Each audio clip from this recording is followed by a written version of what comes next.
pushing. Woo! Kairi Sane, au-revoir-ing. Yeah. Keith Lee cussing, bullshit, ass, bitch. Legion, bask in glory. Episode of the Brothers of Discussion. Yeah. We're gonna talk everything from the best part of every week, which is always the Wednesday Night Wars. Dive into Vince McMahon's investors meeting and make some time for a 3, 2, 1. McIntyre! Matt, that and so much more. Yay! Every week, a delicious, spicy, big, chewable crunch of professional wrestling. This week was no exception. Matt, you can't just have a crunchy week of wrestling with some spices. You need to chase it. What better way to chase it than with this? Well, it took me 6 grocery stores to find, but I got one. And it was one of those grocery stores where nobody's buying it but me. So there was like 8 or 9 boxes just sitting there, and the glue, and they put them on the, what are those called? On the forklift on a pallet, and they put a little bit of adhesive to keep all the boxes together. That's how long those were sticking, like the rats had just said, no, this glue is too old for us. But Matt, how are things in your world? They're doing great! Rat poison orange Cokes. This is draft 2 of the start of our show. That's my favorite part. Yeah, I love when we get to restart an episode, because I think we had some pretty good banter going there. It's bringing up an old movie we used to like back when we lived with Mom and Dad, and Cinnamon Coke, but now we've got to banter about something else. So now we're bantering about failed internet connections when Matt spends out his asshole for fucking Xfinity internet. Stupid Xfinity. Hey, come over to AT&T. We'll be happy to have you. Come on. No, down. Because I have had it, and the internet's stronger. It's just, now I got to reset you got to do that stupid game with your internet where you reset it, and, oh, now it works. It's, any hoozles. Yeah. Man, well, hey, man. Oh, go ahead.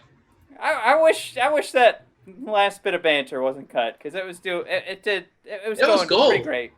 Now, if you want more Brothers of Discussion where we don't fuck up the banter, head on over to bodpodcast.com or brothersofdiscussion.com. You can go to Twitter and follow along with our daily discussions at BOD Podcast. Find us on our Facebook group, which is doing quite well. We just keep growing in numbers, and it's fun to see, because you join it because you just find it.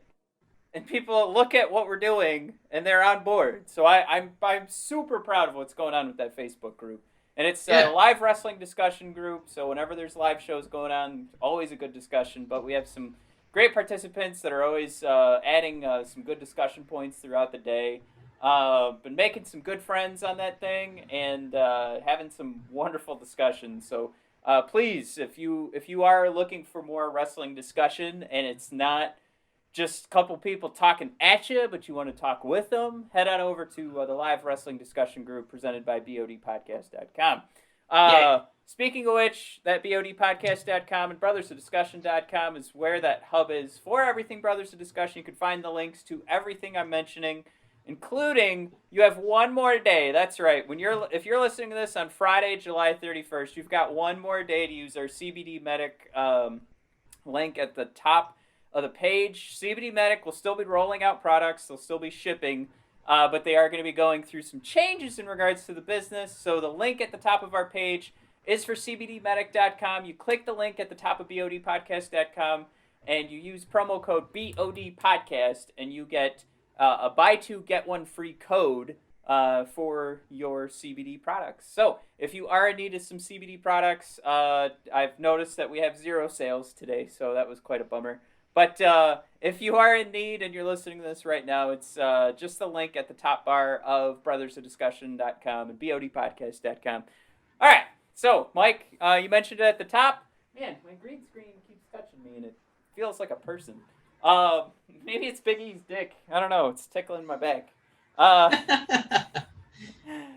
First thing, I put this in the episode because we mentioned it as we were signing off last week, but Kairi Sane is headed out. For the first time and that I could remember, the WWE did a farewell social media post, videos of Asuka saying goodbye, videos of just tweets from other pro wrestlers in the WWE saying goodbye to Kairi Sane.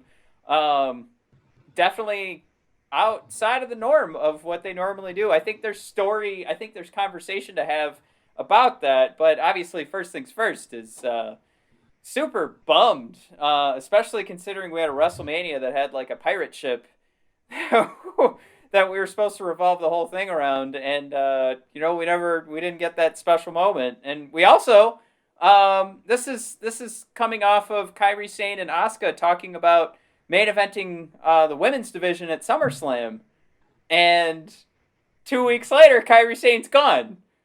Yeah, it's just it's kind of heartbreaking because you planted that seed and you wanted to see that match happen, and we didn't get Kairi Sane versus Io in like a main like a hardcore they hate each other kind of feud. We did not get Kairi Sane and Asuka. There's a lot of Kairi Sane matches we did not get.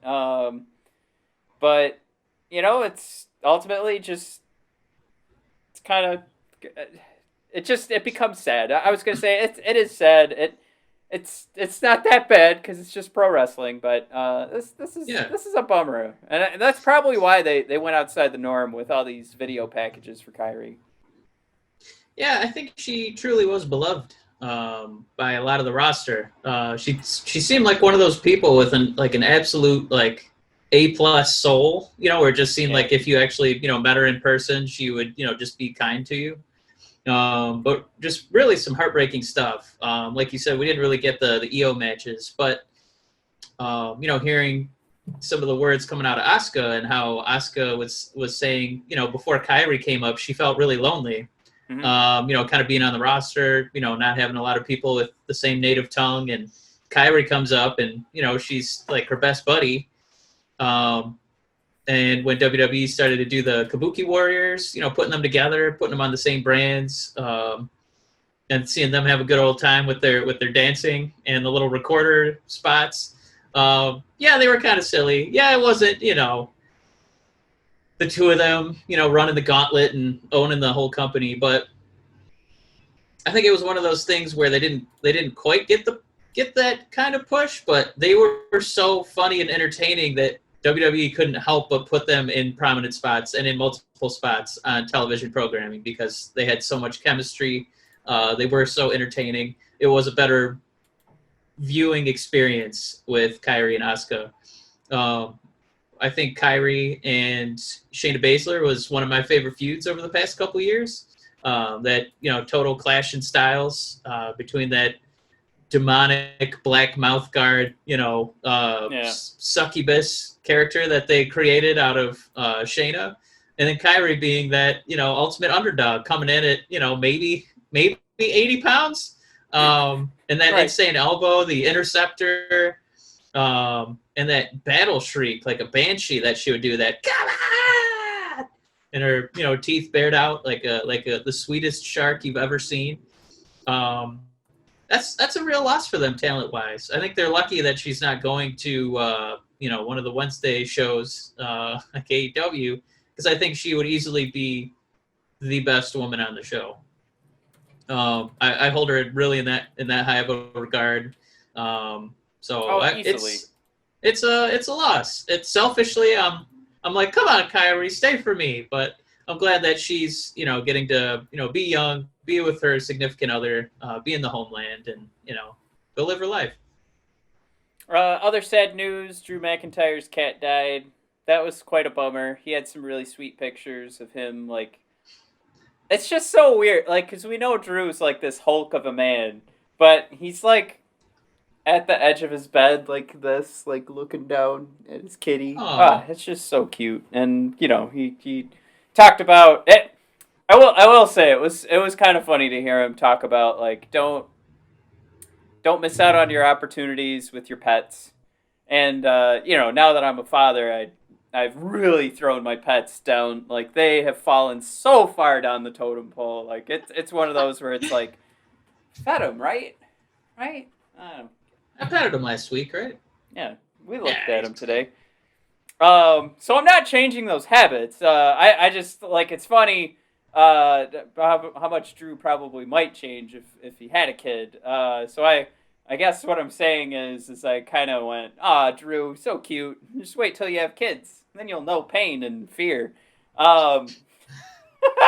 But I mean, man, it crushes me if Addie's just scared of something that I did today. She was walking around in the basement, and she walked past the Roomba, and I went, "Uh-oh, watch out, he's going to get you." And she turned around and looked at it, and then she looked at me and just started bawling, like, "It's going to get me?" And I just, oh my God, crushed me. But I also mentioned on Twitter that my poor little kitty just got diagnosed with lymphoma. So I to the point of pets and stuff. Like I do care for poor little Thay. That's our kitty cat. I just, you got to take it to the brothers to discussion level. But I feel for Drew, and I mean, this just happened this week that we found out our poor little kitty is sick. So she's actually doing better today. She's eating, but it's just everything the vet told us. He's like, everything points to lymphoma. So I was like, great. So yeah. Oh, it's really cute though. She had to get an ultrasound, so she's got a shaved tummy. I've never seen a shaved tummy on a kitty cat. She already hates getting pet, but now that I'm petting her shaved tummy all the time, I'm just covered in scratches, just up and down. Just worth it. It's so cute. I mean, it's sad, but it's cute. All right. So how about some good news? Drew is going to be in a hell of a feud, it looks like, with Randy Orton. And for the first time in Drew's title reign, I fear for its end. I think that's what we need. I don't want to see Drew lose. I'm going to be so fucking pissed. But it could happen. It very well could be the end. This SummerSlam is already... I just needed 2 matches, and it's already shaping up to be amazing. And I still don't know what I really, really want with the women's division, because if it's just Asuka and Sasha going at it again, I'm cool with that. That does mean Bayley's in another nothing feud, but I think ultimately, where everybody's head should be at is Bayley and Asuka. But taking that step back to what I've actually brought up, Randy and Drew McIntyre should main event this MFer, and I love the Fiend. It would be easy to just go, all right, Fiend, end the show. But I think if we want to do like something that could really be built up with some hate and a real competitive back and forth, and 2 guys that are really like, I am the best guy on this roster, get the hell out of here. It could be McIntyre and Randy Orton, and you get a main event that's just, it's pro wrestling. And I love the Fiend, and I'll probably end up loving that match more than Drew McIntyre, but you absolutely have to main event SummerSlam with Drew and Randy. Yeah, I think Randy is... I have spoken. He's in a vaguely similar spot that John Cena was for a while, where it seemed like John was like the last... he'll give the tip of the cap, kind of pass the torch moment. So now it kind of seems like Randy's kind of had those moments with AJ. He kind of had them with Kofi Kingston. And now he's going to do it with Drew. So I think when I saw that news, that was the first thing I thought of, is that they must think pretty highly of Drew. They're going to let him fight, a guy that all they talk about is, if God was to design a professional wrestler, it would look like Randy Orton. So now Randy kind of, a little gray in the beard, a little long in the tooth. He's still got it. I think he's really going to be able to help Drew, look even better. So that's kind of the thing. We've been looking for on two sides. We want a credible opponent for Drew, and got that in Randy. But not just a credible, match at the time. Also, somebody, if McIntyre can win, it elevates him. And I don't know if we had that with Seth. He wasn't really riding as high. We definitely didn't have it with Dolph. But I think that's where Randy definitely adds that level of credibility. Yep.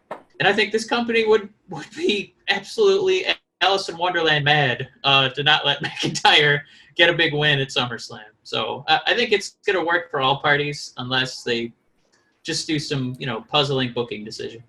Well, we're gonna get into it in a second here, but part of that change of the guard could be after this investors meeting that Vince McMahon. Well, let's just talk about it. Vince McMahon Let's do it. Got grilled at the investors meeting today on creative. Like, this, people aren't watching your product. The reason is your show sucks. And it was just these different ways of asking, like, so nobody watches, you keep doing the same thing, is this going to change? and guys even actually citing the increased ratings for NXT and AEW as the total number continues to go up. SmackDown and Raw do not increase. So it's just that idea that, okay, there's people watching pro wrestling and people are coming back to television. Why aren't people watching Raw and SmackDown? And that would be, for me, that's where the real fear comes in for the end of McIntyre's reign, because they immediately always draw those lines as like, this guy's my champion, he's got to go, bring in Brock Lesnar, that's where the money's at. And it's just, I think what they have to do is, like, take a loss. I think they have to just keep, like, you're not going to build a big story by revolving it around investor opinions. I think if you want to build McIntyre into, like, your new super duper star, you got to hang with him. But the point of bringing this up is then Vince goes back and says it's all COVID. That's why nobody's watching, even though the references of NXT and AEW ratings going up. And I guess the other part of this, before I let you jump in here, Mike, we'll just get this out of the way. Vince, to kind of rebuttal, also let everybody know that it was the highest rated WrestleMania ever with somehow 1 billion viewers. I don't know if that's correct. I know I read it through Forbes. So it's just, all right, Vince, 1 billion. Cool. 1 billion people watched WrestleMania. Cool. Nice. All right. Yeah, those sound like some inflated numbers, like from the current head of office right now in the United States. Vince is definitely kind of, doing a little Looney Tunes backpedaling with the bongo drums. He's also, I guess he's trying to get some people in the audience for his product. So now he's trying to get SummerSlam to potentially be hosted somewhere in the Northeast. Because ordinarily SummerSlam, you want it outside, you want it somewhere warm. What better place than Florida? And they're like, I don't ever want to fucking see Florida ever again in my life. Because that's all they've been doing is wrestling there for 3 months. We went over this, I think, every episode since COVID's been around, but I still don't think that, like, the way Raw and SmackDown are, like, designed, they're designed to be, like, middle ground, like episodes 2 through 8 in a 10 episode storyline on Netflix. So they're supposed to kind of fill you in, kind of get you to that next point. And the pay-per-views 1 and 10, that's where all the money happens. That's where the big payoff matches are. So you're not really going to see that there. Like SmackDown or NXT and AEW, though, don't have to adhere to that, right? Because they can have title matches, and it won't, it won't dampen the belts. Where you're like, well, they do it every week. How valuable can this thing be? And you have time to kind of go through the roster, that kind of thing. Yeah. So I still think that Raw and SmackDown are stuck being episodes 2 through 8, and then they're going against, every other entertainment, the greatest of all time. We've talked about it so many times, and I just... Friday is a terrible night for wrestling. Monday Night Raw is too long. So I think the best way... How many more times are we going to have to do this, man? How many more times are we going to have this conversation? Make these shows shorter. Make them mean something. AEW and NXT are shorter. They both mean something every week. There's something on the line. There's some, either like a number one contendership's going on, a title match is going on, a big payoff to a blood feud, something like that's going on. And Raw and SmackDown are just not about that. It's about filler. It's about soap opera. It's about getting you to tune into the pay-per-view. It's about getting you to invest in the network. So, I don't really blame COVID. It seems like they're doing what they want to do. And I think the most important point is what you said. And it's something that it'll be the biggest opponent to McIntyre's reign as champion. The higher-ups feeling that low ratings are his fault. Yeah, I mean, that too, like, it is sort of a silly conclusion to come to. And I think if they react to that, like, that'll be sort of that, like, the entire AEW crowd will be vindicated. Like, they'll be like, yeah, see, you're right. You had a guy that was actually doing pretty good, and you took the belt off of him for the wrong reasons. I mean, it is, like, on the whole, I don't know if we want to get into this right now, but, like, I would argue what Bayley and Sasha are doing right now is probably some of the best work we've seen in the women's division in a really long time. I mean, you put up there Becky Lynch as the man is number one. There wasn't really a lot we got from Charlotte. It's always just the same thing. But this is something fun and it's the constant tease of, like, will they, won't they break up? And then for Sasha and Bayley, and then some really good promos, really good action in the ring. We know they can wrestle. But they're quickly turning it to, like, the female New Day with, like, that kind of camaraderie, that kind of charisma, that kind of chemistry, and then they just win all the time. Then they're taking the next step and winning singles belts on top of the tag team stuff. So the point I'm coming to is, like, Ember Moon just said online, I think it was through social media, that one of the problems with creative is that they gave everything to Sasha and Bayley. And all the respect in the world to Ember, but this is where the creative process and the decision-making gets so confusing. Because I love what they're doing with Sasha and Bayley. I think it's genius. It's great. But, you know, there is flawed logic to having every, you know, women's segment has to revolve around those two. But it's pretty freaking great. I think it would even be a mistake to pivot away from that right now. I think what they're doing is just, like, elevating the whole women's division and the women's titles right now to something that really super duper matters. And when somebody takes them down, it's really going to be huge. But, you know, I don't know. Where would you stand on that? Like, is it Ember right? Or is there too much invested in these ladies? Like, is that... And it's not... You know what? That's the wrong question to ask. I'm sorry. Because it's not just about that. I think what I wanted to bring up was just if there's issues with the investors on creative, it's so hard to judge because I think what they're doing is really good, but you see, like, the obvious flaws. Like, you're not building up a larger roster if you have all the belts on two ladies for the women's division. But then, like, I keep talking in circles here, but then the flip side is just that it's really good TV. So what do you sacrifice?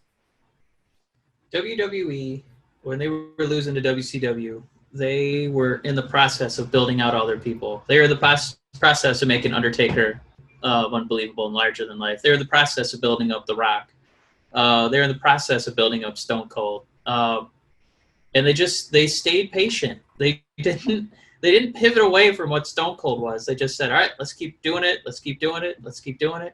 The Rock, you know, they kept kind of evolving his character, you know, moving him further and further away from having to rely on a group and then just having him be his own guy.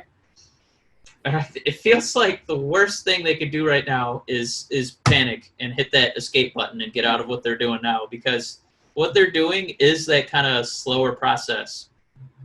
It's harder to do because it takes more time, but at the end, you can really have some powerful entities in Bayley, in Sasha, and in Drew. If you panic and go back to what you think, you know, is going to give you that Band-Aid solution, you know, we got to get Charlotte out there, we got to get Brock out there. You know, Charlotte, I think she's hurt legitimately, so it's not, you know, a real option. But you know where I'm coming from, where they're like, you know, we saw these had high ratings before, you know, get the Beast out there. Let's let him run the show. But I think that would be an absolute disaster because it just feels like all you're doing right now is all the casual fans are right there. I think they're actually a little bit above, their usual happiness. So now all you got to do is kind of drag along the casuals and kind of teach them that this is a damn good show if you tune in and watch McIntyre saying, doing his countdowns by himself. It's basically him and Eric Bugenhagen doing 3, 2, 1 countdowns. But that's what they got to do. I just wish I could get in the room and just take them by the shoulders and be like, this McIntyre entity is something you can truly build around for a decade. He loves what he's doing. He loves being the champion. He loves having this company on his back. He loves the big moments. And I honestly, I can't think of the last time I saw a bad Drew McIntyre match. I can't think of one. Yeah, and I mean, the Extreme if that's Rules the stuff resume, the last couple weeks. Pardon, the what? Even the Extreme Rules stuff the last couple of weeks, just A+. Yeah. I wish that they could look at their past and just see this is going to be hard. These numbers are not fantastic, but we got to soldier on. This is a weird time, and we have to build up new people. We can't keep going to this well because we know what the ceiling is for Brock. We know what the ceiling is for Charlotte, where it kind of goes like this, and then there's a lot of eyes rolling. So we know what that is. But with Drew, Sasha, and Bayley, there's a legitimate viewing interest. Well, let me ask the last question, and we'll move on. Right. Do you think Vince would just be better off admitting that they fucked up for years and that this is going to take time?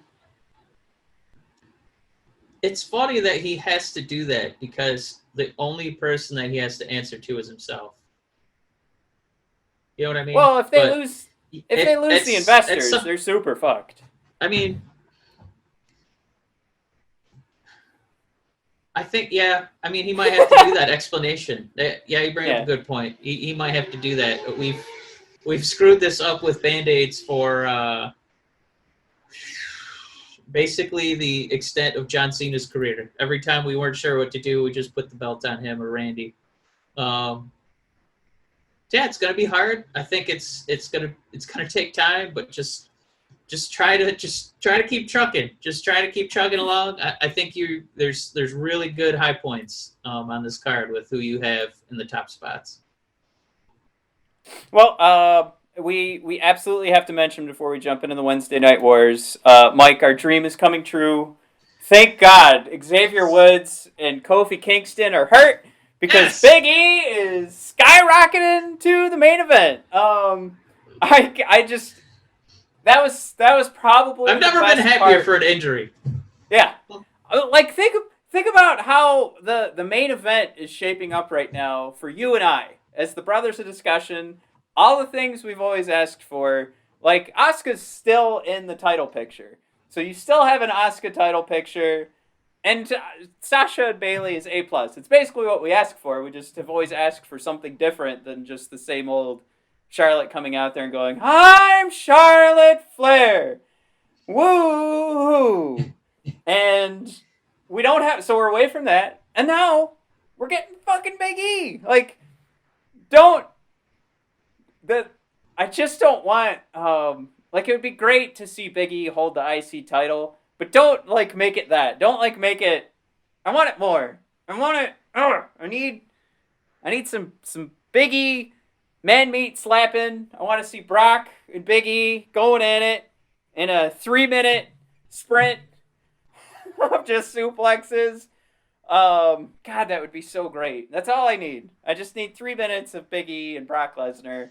That's the end game here. But yeah, I mean, this really is just a cause for celebration. It's nothing really more than that. There's nothing really to dissect. But yeah, I know, Mike, I don't want to take an opportunity for you to also gush.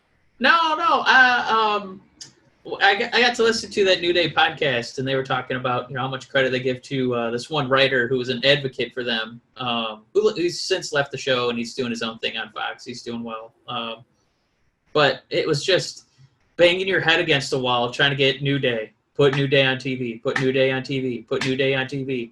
And people kept saying, maybe we'll do it. And then finally they did it, and it was just, So I will be astounded if this doesn't work out because he's incredible. The one thing that I would pose your way, WWE loves their familiarity. That's why Roman Reigns left the Shield but still kept the same.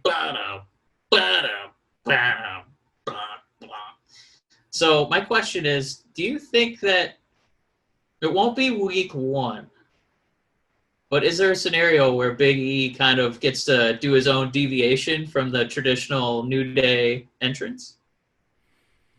That is maybe not a new song, but maybe like change up the mic intro a little bit. Yeah, like it's almost like if they're going to back off from the New Day, like that's what that's all about. That's the it's going back to like you didn't know, like with Road Dogg. Like I don't want to see Road Dogg doing that when he's coming out for a one-man segment. If he has to be with Billy Gunn for me to hear, oh, you didn't know? Like this is a wonderful point, and it never crossed my mind till right now, so I'm glad you brought it up. But I absolutely think off the top of my head, not a lot of time to think, but I think Big E should get new music, new intro. Like it should be, it can be the same Big E. He could still be the same personality, the same. I mean, that's what we love about Big E, is who he is, what the character he created here.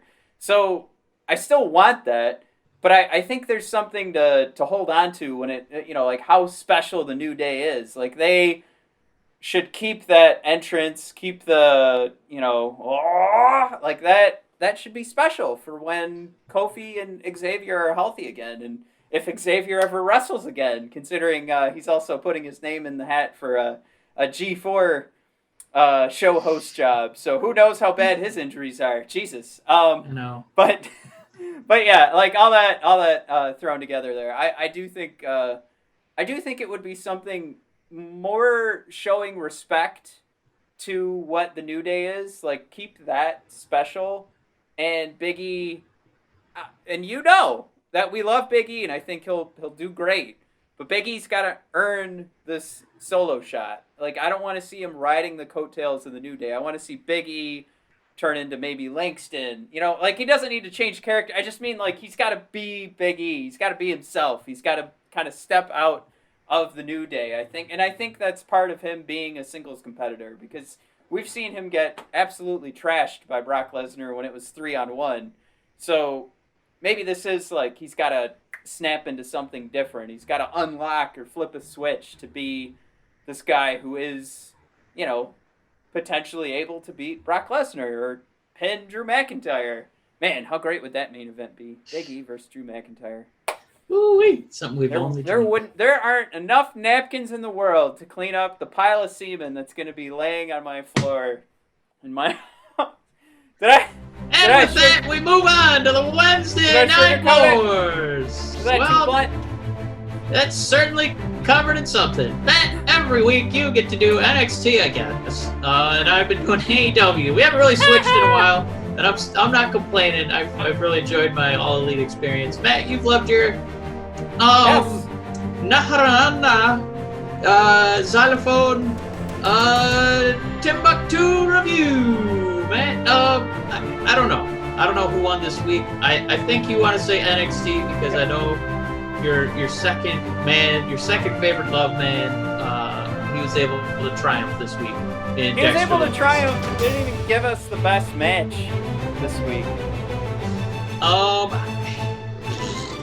I'm gonna say for the second week in a row they didn't win the ratings, which I don't know who that's. I don't know who's touching themselves to the ratings. I don't know who cares about that. But I'm gonna go with NXT again, man.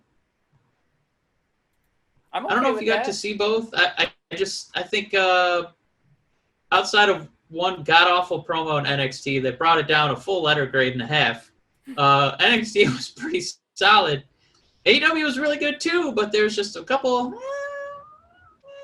You want it just a little bit more. So Matt, without further ado, I'm going to do moment number 3 of All Elite Wrestling. And Matt,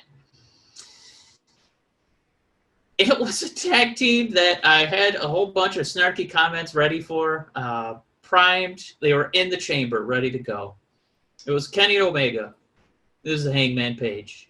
They're going up against members of the Dark Order, Evil Uno and Stu Grayson. How do I know those names, Matt? I just called you Nat. How do I know those names, Matt? Because they did so damn good, I bothered to look them up. I thought it would be Brody Lee and friends. That's what I thought the Dark Order was. But Evil Uno and Stu Grayson. Having watched every episode of AEW, that's how I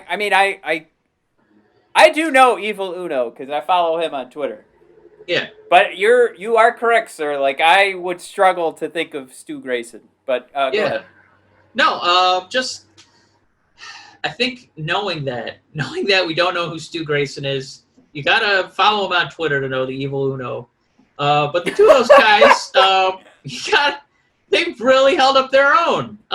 They didn't get squashed in a 5-minute match. They went, toe to toe for about 15-20 with two of the best guys that AEW has. They didn't seem out of place. Evil Uno, the big guy in the mask, did a pretty impressive swanton bomb.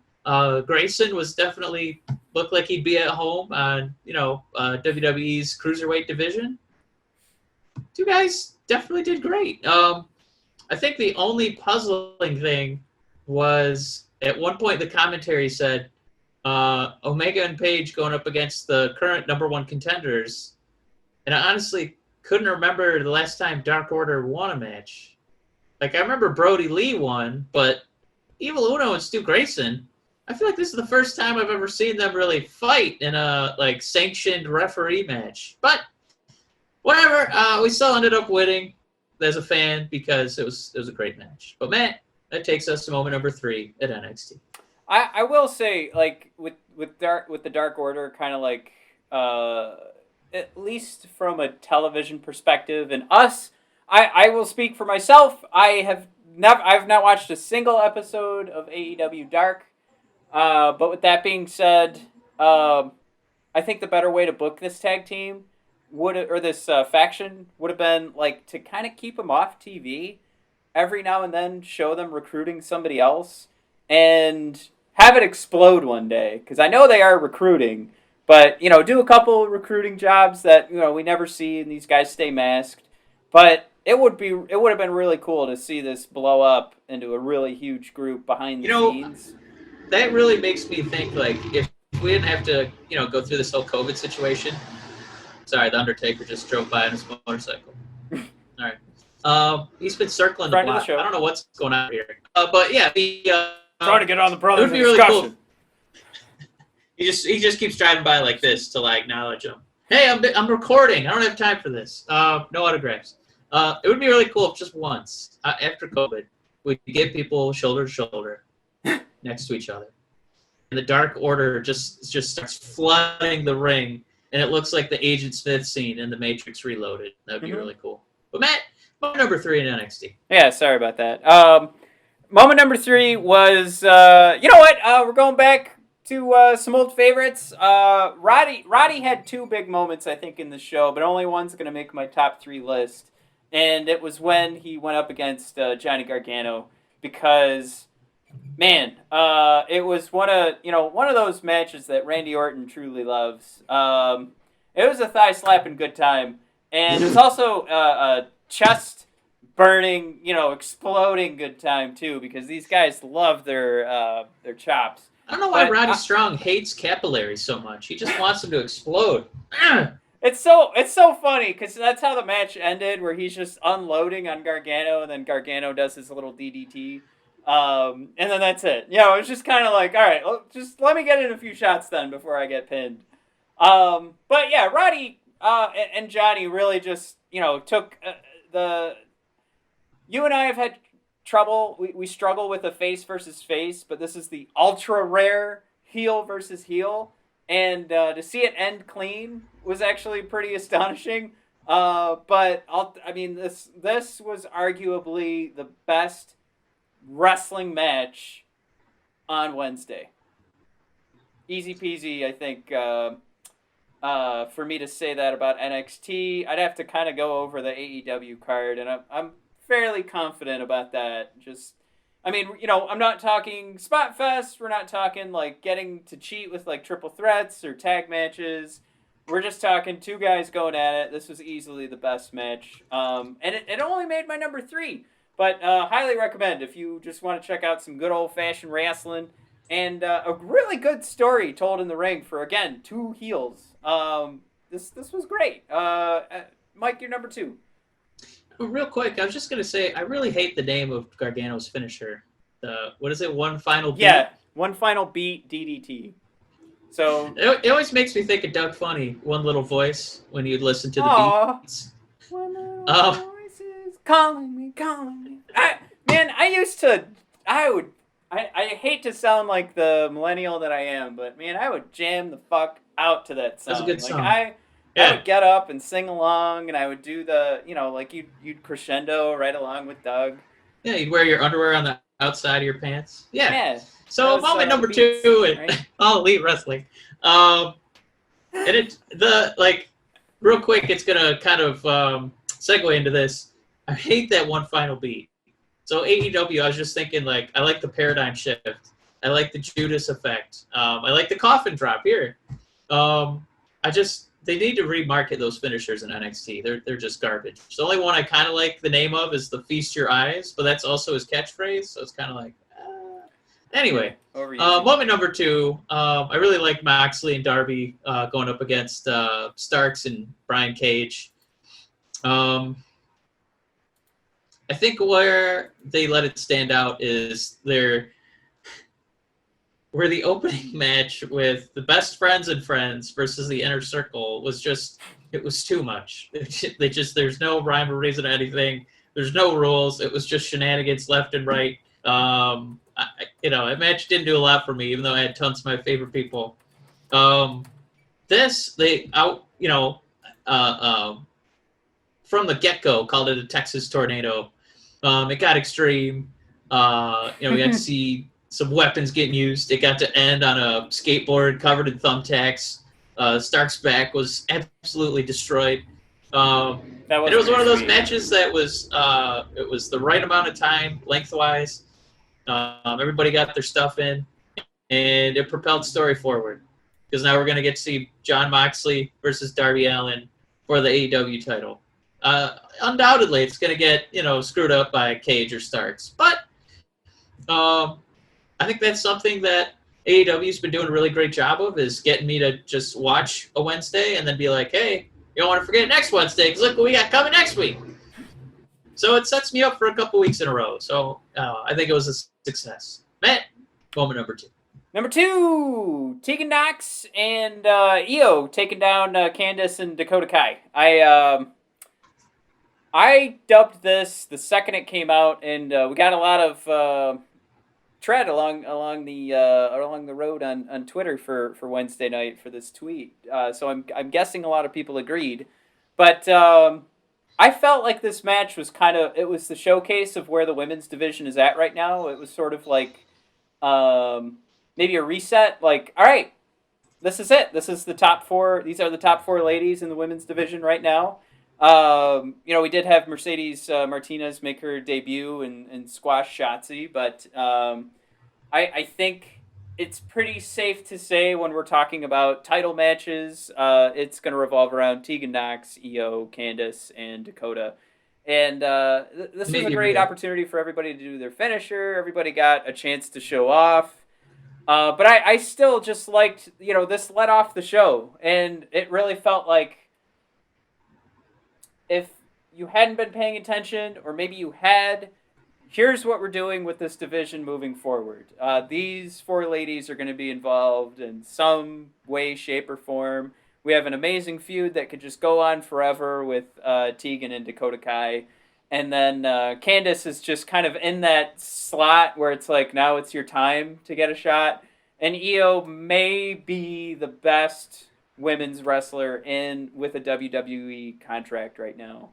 So it's just, it's the place to be, I think. Like if you needed to focus on only one division, I think right now it's that NXT women's division is something you could easily invest a lot of your time into, and you'll walk away pretty happy. And this match wasn't anything to propel too many stories forward. I think it did start off with like Candice getting left in the ring by Dakota Kai, so she's defining herself as the will do anything to keep herself safe, and that's totally why that's there. But I guess what I'm trying to say, it wasn't anything like where they defined like, all right, Dakota Kai versus Io Shirai at NXT whatever what is it, 30?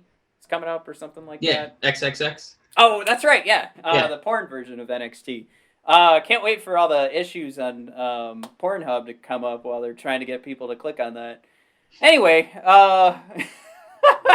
yeah, like I said, great showcase. Good way to sort of like hit the reset button. But Mike, your dishonorable mention for AEW. Dishonorable mention. Unfortunately, was a really easy pick this week. Taz was on commentary, and I love Taz, and he does a really good job of elevating the product. But the reason he was doing commentary is because videos of Excalibur surfaced. Obviously, they were pretty old, but he's doing pretty vile promos, using some pretty rotten racial slurs. And he definitely needs to be reprimanded. I don't think it's not an accident he wasn't on TV this week. I mean, they did baby steps with Sammy Guevara, with how he was alleged to have treated women and probably did, and that he admitted as much that he needed to fix himself. But he had a pretty short suspension, and that one, it's not quite as vibrant as Excalibur's is because we have that video on YouTube to reference and go to. Obviously, it's not an excuse. It's going to be a rough one for him to come back from, because I mean, if we're going to let this slide, there's other guys. It's a really complicated industry to get into. There's barely any wrestling jobs, let alone commentary jobs. So I don't know where we go from here. It's not like we couldn't find somebody else to help out.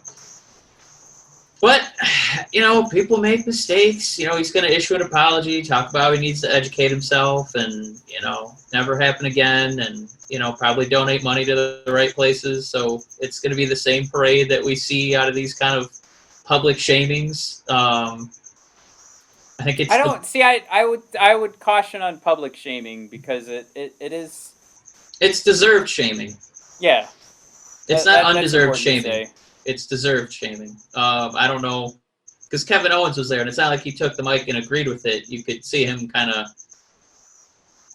wince, stay in character, but wince, and he definitely wasn't joining in. So I think that's a guy with good taste who knows how to get heat, who didn't have to resort to something like that. So do you have a cricket that is DJing right now for a bunch of other crickets?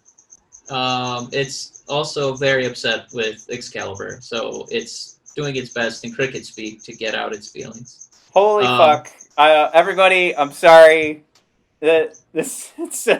Holy shit. It very rarely happens. I move the microphone. Hopefully that helps a little bit. But Matt, shame on Excalibur. Deserved shaming publicly. He should be reprimanded. I don't need him on my TV if, that's his feelings. But we're past that for our show. Number one moment of AEW. Gosh, we've had so many rough moments in this episode. But number one. Don't you do it. Unequivocally, there's one thing that could be number one, and it's Warhorse. No, it's not Warhorse. Get out of here. God. It was MJF with a promo of a lifetime. Oh, yeah. Whether he was calling out, Hulk Hogan style, calling out Moxley, Stone Cold style, calling out the way AEW has been putting all these former WWE guys on a pedestal. They even did it this episode. Warhorse was supposed to be out there to get his crowning moment, and Matt Cardona of WWE fame gets to jump in and ruin that. So I don't think MJF's words have ever rung truer. Their champion is Moxley, who, one of the more famous WWE guys on their roster. So it's just like, We need some change. We need a leader. And MJF, the guy is just, it's not an exaggeration to say right now on the microphone, he might be one of the top, 5 in the world. It's that good wrestling wise. If I could, I saw some of our rival podcasts said that this was like him being Trump. And it's such a cop out of a review of that, because you see MJF is evil and Trump is evil, but no, MJF put out such a beautiful promo, and the most beautiful thing about any wrestling promo is when truth gets mixed in there, and it's such an insult to compare it to Trump, because Trump has never given us any lick of truth. It's always about fabrication. It's always some sort of overdone exaggeration. Such an insult to compare that to Trump and his ability to talk, because you know what? I don't even see I've yet to see a speech where you hear Trump speak and you're actually impressed by his word usage or his delivery. MJF can be my president just based off this promo, and it's probably one of the best, if it was a presidential speech, one of the best ones I've ever seen in my entire life. So enough with the comparisons, with the lazy comparison, just because they're both bad. And don't insult MJF with that. But sorry, go ahead. No, you're right on the money. Angry. No, I'm glad you brought that up. Yeah, he's nothing like Donald Trump. There's not that kind of conviction in the speech. It's usually just kind of a trying to sweep things under the rug, take credit for everything good, defer blame to everything. We don't need to get into Trump. It's just MJF wants credit. He wants to carry this company. He wants that responsibility. And in that promo, he was saying, I'm the best, and I'm willing to carry this company. So that's something that involves hard work. He bleeds gold, black, and white, right? Yeah. I think that was the order that he used. Yeah, it was very purposeful to make sure you don't accidentally do the same colors as NXT, no matter how similar they are. But this guy he's so young. We're really in for a treat. And the way he said he wants to lead this company for the next 25 years,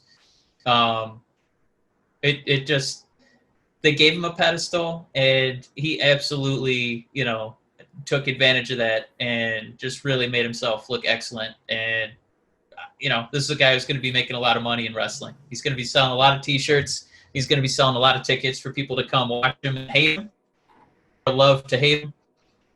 AEW really, this is a guy that they need to just kindle that, just keep growing it. They really are lucky with that guy on the roster.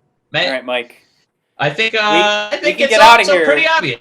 We can get out of here in under an hour. Dishonorable mention, Keith Lee trying to keep up with Karrion Kross in those promos. It is very hard to watch. Keith, man, you are a wonder in the ring. When you're doing buddy stuff with Dijakovic, I think it works, but we're really seeing like Karrion Kross is just at another level right now. So number one for NXT. It's no secret, Mike, you already hinted at it earlier in the show. Getting to watch my boy Dexter Lumis not only get the victory, but also we got to see the tease of those of Thatcher and Lumis going at it later. And the fact that it wasn't just a tap out or a pin, and he completely knocked out Thatcher. There's no way Lumis is winning. Whatever. I don't know if it's a ladder match, I think. There's no way he's winning that, because Thatcher's going to come and ruin that, which is fine, because they would put on one hell of a banger of a feud, and I'm looking forward to it, and that's why that's my number one. I think if you judged it from a wrestling perspective, I think they had like 10 minutes to run a triple threat for like three of the top guys in NXT right now, so you could have given them 20 minutes, you could have given them a half hour, and it would have been amazing. So for the 10 minutes, they gave you as much as they could. But the fact that it ended the way it did, that's why this is number one, because I can't wait for these two to fight. And we should be more patient with the things that we want in pro wrestling, but we just saw Kairi Sane leave the WWE, and we didn't get a lot of things we wanted. So maybe there's the evidence there that we do need to jump into things a little bit quicker before they pass. So A+ there, everybody. That's it. You be the judge. Who won the Wednesday Night Wars? The ratings goes to AEW again, but very important. NXT ratings did increase after quite a few weeks of them dropping. So some good news there, just from pro wrestling being on people's TVs. That's what we need to continue to see pro wrestling. So, all that being said, thanks for tuning in. Check out bodpodcast.com, brothersofdiscussion.com. Find us on Twitter at bodpodcast. Find the live wrestling discussion group on Facebook. We are having a great time there. Join us on YouTube. Please subscribe to the channel. It does us wonders for that. And we are really trying to jump up the graphics here. Yours truly finally got a job today, and it was because of this podcast I actually used it to land a producer job. So I'm pretty stoked about that. So everybody, help us out. Yep. Amy, thank you for the review on Apple Podcasts. That was fantastic. You can't thank you enough. And if everybody else could head over there, it's please subscribe, rate, and review. Same thing for YouTube. You subscribe to that channel. It does us a world of good. And that CBD Medic code is good just for July 31st. So if you are listening to this and it is August 1st, any day past that, just ignore it. We will update everything on the website. So if you're looking for some deals, head over to the website. It'll be the top bar. We'll give you the details and the code. It's at bodpodcast.com and brothersofdiscussion.com. Let's jump out of here. Woo! Oh, yeah!